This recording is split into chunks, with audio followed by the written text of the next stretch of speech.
Israel ने तोड़ी Hezbollah की कमर। मोसाद के मुख्यालय पर हिजबुल्लाह का कहर।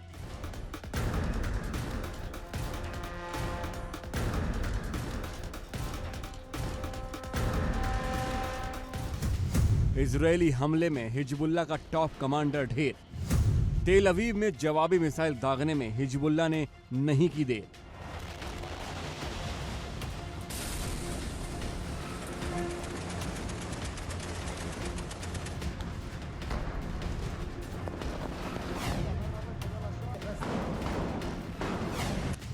इजराइल वर्सेस हिजबुल्लाह की लड़ाई, किसके पास कितने हथियारों का जखीरा।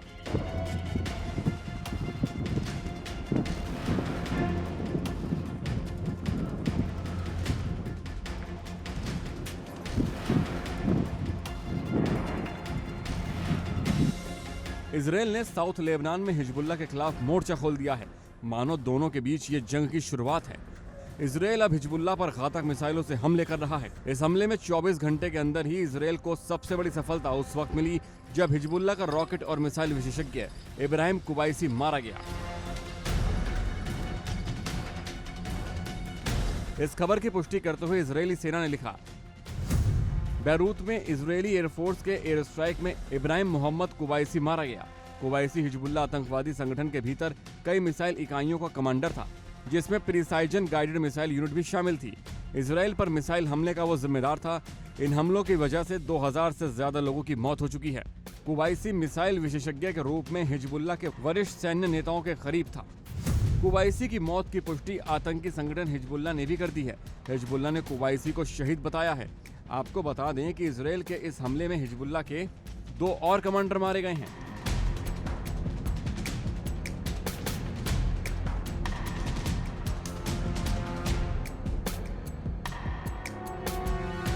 इजराइल और हिजबुल्लाह के बीच जारी संघर्ष के तेज होने के बीच कुबैसी आतंकवादी संगठन का पहला सदस्य है जिसे मौजूदा संघर्ष के दौरान मृत घोषित किया गया था।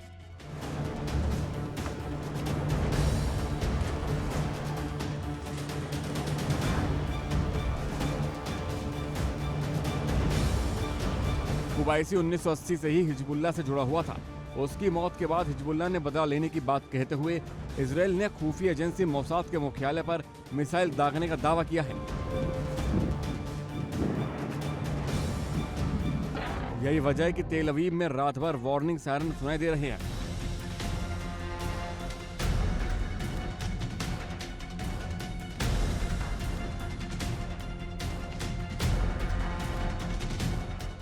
हालांकि हिजबुल्लाह के कई रॉकेटों को इजराइल के एयर डिफेंस सिस्टम ने तबाह कर दिया है।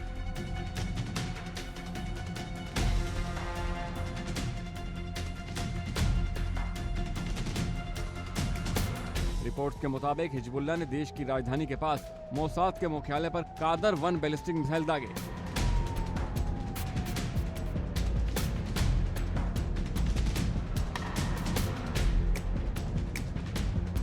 इसमें मोसाद के हेडक्वार्टर को नुकसान नहीं हुआ क्योंकि इजराइल ने अपने डेविड स्लिंग नाम के एयर डिफेंस सिस्टम से मिसाइल को हवा में ही उड़ा दिया।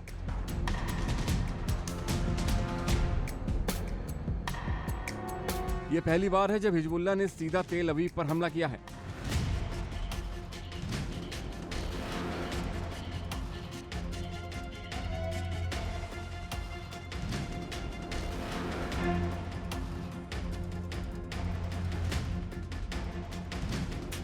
दरअसल लेबनान में पेजर धमाके, वॉकी टॉकी धमाके के बाद हिजबुल्लाह बेहद गुस्से में है।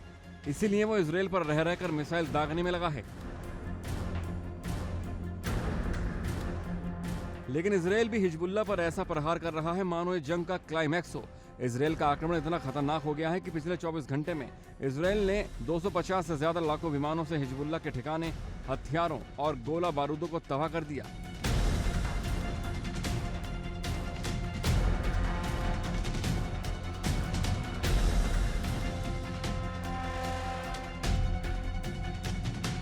इजराइल और हिजबुल्लाह का एक दूसरे पर हमले लगातार बढ़ते जा रहे हैं। दोनों पक्ष एक दूसरे को निशाना बना रहे हैं। इजराइल और हिजबुल्लाह के बीच जारी तनाव के चलते मध्य पूर्व जंग की कगार पर खड़ा नजर आ रहा है, क्योंकि इजराइल ने ठान लिया है कि वो अब की बार हिजबुल्लाह को तबाह करके ही छोड़ेगा।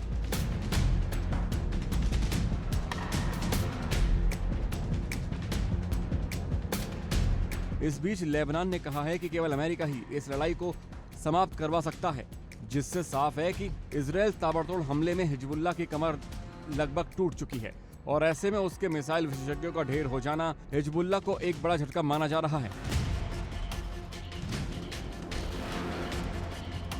क्योंकि अपने मिसाइल के दम पर ही हिजबुल्लाह अब तक इजराइल को नुकसान पहुंचा रहा था।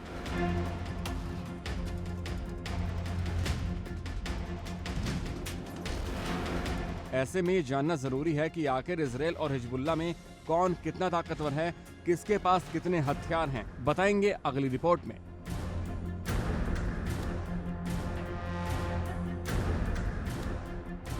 Bureau report, India daily.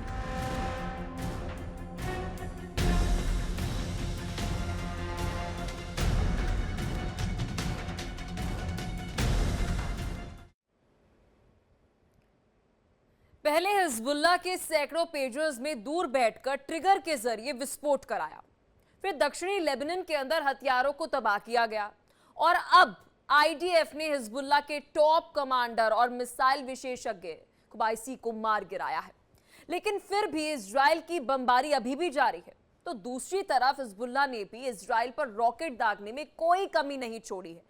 पहली बार टेल अवीव पर रॉकेट दागकर हिजबुल्लाह ने अपने इरादे जता दिए हैं कि जंग तो होकर रहेगी, भयंकर होगी, अकल्पनीय होगी। ऐसे में यह समझना जरूरी है कि हिजबुल्लाह और इजराइल में कौन कितना ताकतवर है, किसके पास कितनी सैन्य क्षमता है। देखिए इस रिपोर्ट में।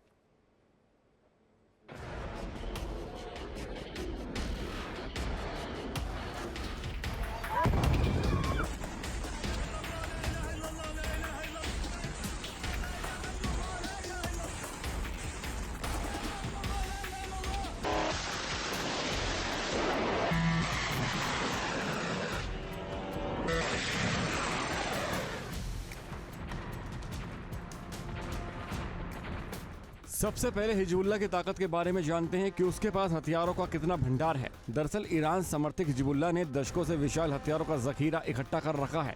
इजराइल बड़े पैमाने पर उसके हथियारों के भंडार पर बड़े हमले कर रहा है, जिसका जवाब भी हिजबुल्लाह लगातार दे रहा है। ऐसे में जानना जरूरी है कि आखिर इजराइल के सामने हिजबुल्लाह की औकात क्या है।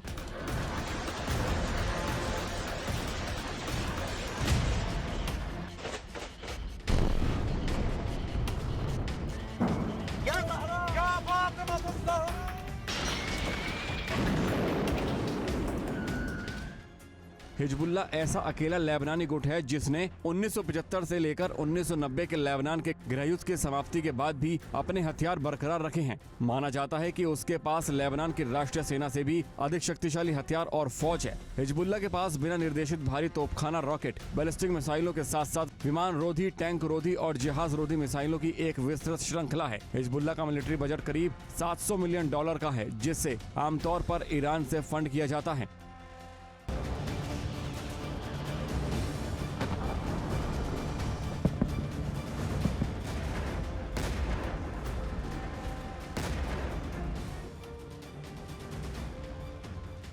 हिजबुल्लाह प्रमुख हसन नसरल्लाह ने बार बार कहा है कि उनके समूह के पास उन्नत हथियार हैं जो इजरायली क्षेत्र में अंदर तक हमला करने में सक्षम हैं।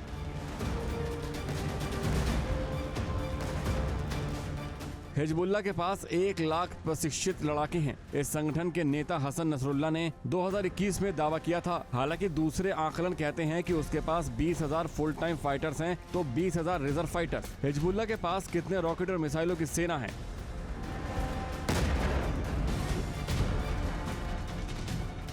तो हिजबुल्लाह के पास 1 लाख सेना है। हथियार भंडार में 1,20,000 रॉकेट्स हैं। वहीं हर रेंज की 2 लाख मिसाइलें हैं। हजारों अनगाइडेड रॉकेट्स हैं। फतेह 110 और स्क्वाड जैसी मिसाइलें भी इसमें शामिल हैं, जो 300 मील दूर तक टारगेट तक मार कर सकती हैं। हजारों आधुनिक एंटी टैंक मिसाइलें हैं, जिसमें रूसी कॉर्नेट और ईरान की अलमास सिस्टम शामिल हैं। कई तरह के और लंबी दूरी तक जाने वाले ड्रोन, जो 1240 मील दूरी तक जाकर ऑपरेशन को अंजाम दे सकते हैं। हिजबुल्लाह के पास निगरानी और हमलावर ड्रोन सहित मानव रहित हवाई वाहन हैं, जिनका प्रदर्शन उसने सैन्य शक्ति प्रदर्शन के दौरान किया है। हिजबुल्लाह के पास कई एंटी शिप मिसाइल हैं, जैसे याकूट, जिनका रिजल्ट काफी असरदार रहा है।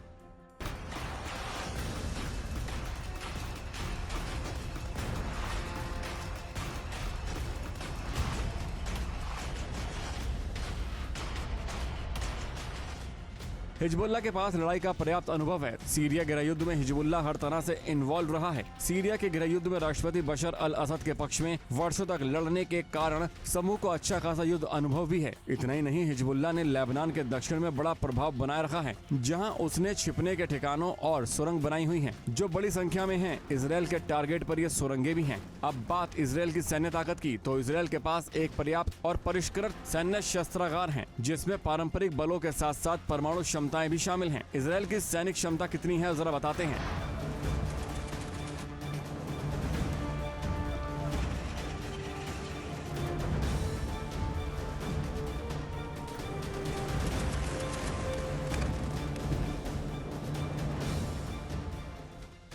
इजरायल की सेना, जिसे आधिकारिक तौर पर इजरायल रक्षा बल के नाम से जाना जाता है, उसमें अनुमानित 1,59,500 सक्रिय सैन्य कर्मी हैं। इसके अलावा इजरायल के एक पर्याप्त रिजर्व सैन्य बल भी रखता है, जिनकी संख्या 4,65,000 है। सक्रिय कर्मी जिसमें 1,59,500 हैं, वहीं रिजर्व कर्मी 4,65,000 हैं। इजरायली रक्षा बल मरकवा श्रृंखला, बख्तरबंद कार्मिक वाहन और तोपखाने प्रणालियों जैसे उन्नत टैंकों से लैस है। इजरायल के पास करीब 200 F-16 फाइटर जेट्स हैं, जो पारंपरिक और परमाणु दोनों मिशनों को अंजाम देने में सक्षम है। इजरायली वायुसेना विभिन्न स्ट्राइक मशीनों के लिए F-15 और अन्य विमानों का भी उपयोग करती है। इजरायल के पास जेरिको 1, जेरिको 2 और जेरिको 3 सहित कई बैलिस्टिक मिसाइलें हैं। जेरिको 3 की रेंज 6,500 किलोमीटर तक है, जो इसे मध्य पूर्व और उससे आगे के लक्ष्यों तक पहुंचने में सक्षम बनाती है। इजरायली नौसेना डॉल्फिन श्रेणी की पनडुब्बियों का संचालन करती है, जो क्रूज मिसाइलों को लॉन्च कर सकती है, जिससे इजरायल की दूसरी स्ट्राइक क्षमता बढ़ जाती है। अनुमान है कि इजरायल के पास लगभग 90 परमाणु हथियार भी हैं, जिन्हें हवा, जमीन और समुद्र से गिराया जा सकता है।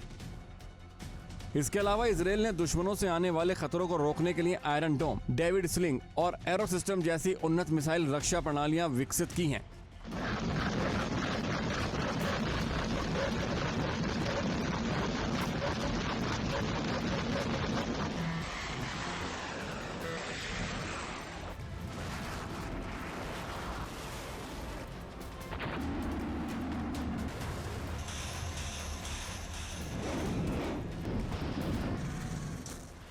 जाहिर है, अगर इजरायल सैन्य ताकत और गोला बारूद के मामले में सुपर पावर है, तो भी हिजबुल्लाह की ताकत भी कोई कम नहीं है।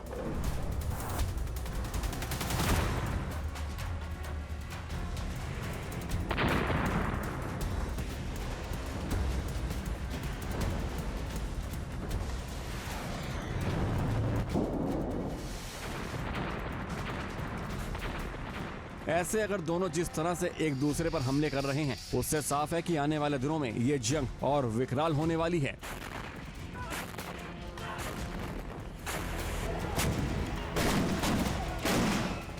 Bureau report, India daily.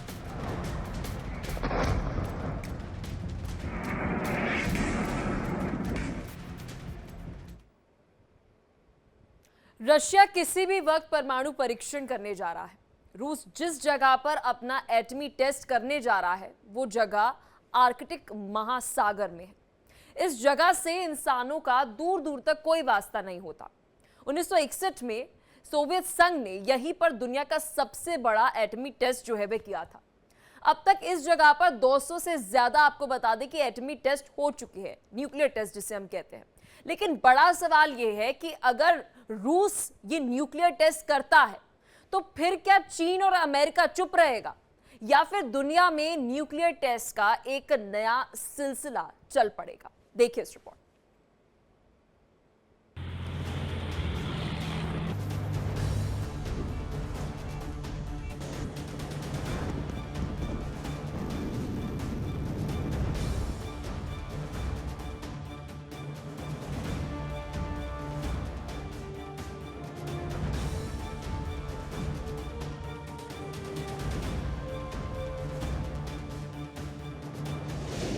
रूस कहां करेगा न्यूक्लियर टेस्ट? सवाल उठता है कि आखिर वो कौन सी जगह है जहां रूस न्यूक्लियर टेस्ट कर सकता है, जिससे दुनिया खौफजदा है। दरअसल रूस जिस जगह पर परमाणु परीक्षण करने जा रहा है, वो जगह आर्कटिक महासागर में मौजूद नोवाया जेमल्या आर्किपेलागो द्वीप समूह है, जहां पर कोई इंसान नहीं रहता। सोवियत संघ और रूस ने यहां पर 200 से ज्यादा परमाणु परीक्षण किए हैं। यहीं पर 1961 में दुनिया का सबसे बड़ा परमाणु परीक्षण हुआ था, जिसे पश्चिमी देशों के सैटेलाइट ने चुपके से कैप्चर किया था। तो क्या इसीलिए रूस उस जगह पे अपना नया परमाणु परीक्षण करने जा रहा है जहां दुनिया की पहुंच बहुत कम है, ताकि अपने इस न्यूक्लियर टेस्ट को रूस दुनिया से छुपा सके?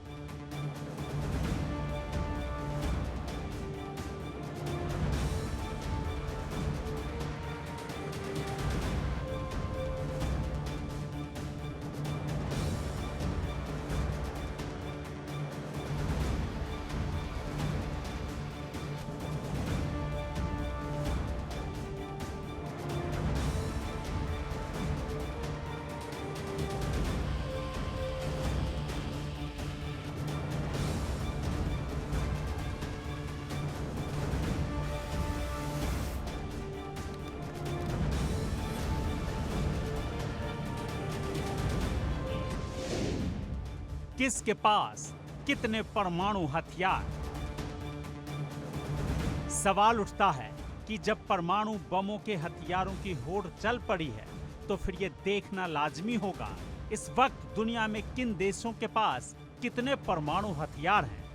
आपको बता दें कि इस वक्त आधिकारिक तौर पर 9 देशों के पास परमाणु हथियार हैं। ये देश हैं रूस, जिसके पास 4,380 परमाणु हथियार हैं।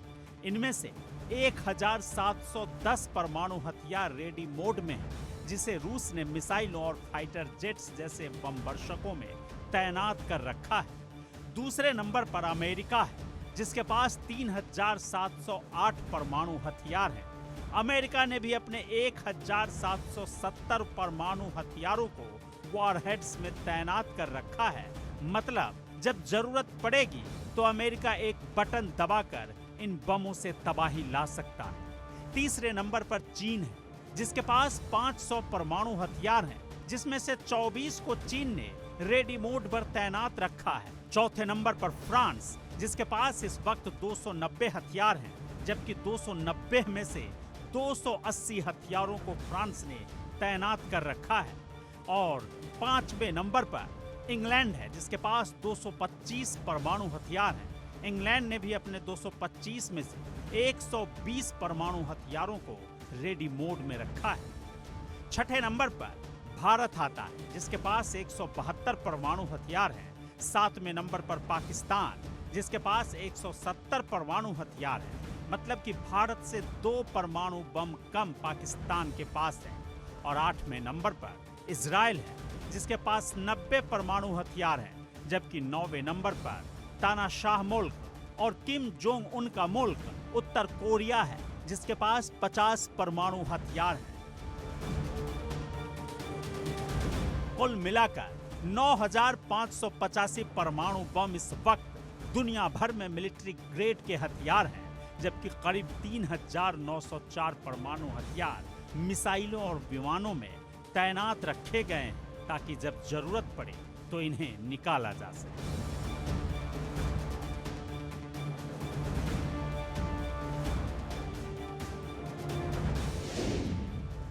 परमाणु हथियारों की होड़ क्यों?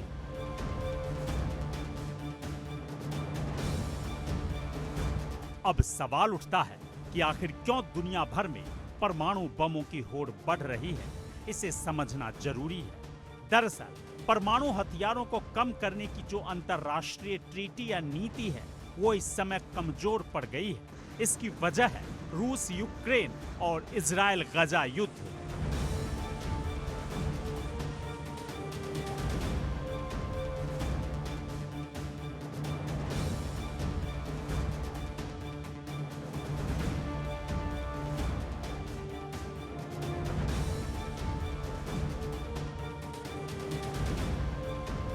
यूक्रेन और इजराइल के साथ अमेरिका और नाटो देश हैं, जबकि रूस और गाजा के साथ चीन और दूसरे इस्लामिक मुल्क हैं, जिसकी वजह से पिछले 2 साल से दुनिया में तनाव की स्थिति बनी हुई है। हर हफ्ते तीसरे विश्व युद्ध की चर्चा होने लगती है। यही वजह है कि इस वक्त अंतर्राष्ट्रीय सुरक्षा को एक बड़ा खतरा पैदा हो गया है। यह खतरा किसी एक या दो मोर्चे पर नहीं, बल्कि रूस यूक्रेन जंग है, इजराइल हमास जंग, इजराइल ईरान में बमबारी, इजराइल और सीरिया में तनाव की स्थिति, इजराइल और लेबनान एक दूसरे पर धमाके कर रहे हैं और दूसरी तरफ कांगो और सूडान में भी हथियार बंद संघर्ष चरम पर है। म्यांमार में हिंसक संघर्ष हो रहे हैं। बांग्लादेश में राजनीतिक उथल पुथल की वजह से संघर्ष की स्थिति है। मध्य और दक्षिणी अमेरिकी राज्यों में भी आपराधिक गैंगों के बीच जंग चल रहे हैं, जिसकी वजह से हैती में भी संघर्ष चल रहा है। कुल मिलाकर इन सारे संघर्षों को अगर समग्रता में देखें तो ये समझना मुश्किल नहीं कि इस वक्त दुनिया इतिहास के सबसे खराब दौर से गुजर रही है, जो किसी भी बड़े जंग की ओर ले जा सकती है। Bureau report, India daily.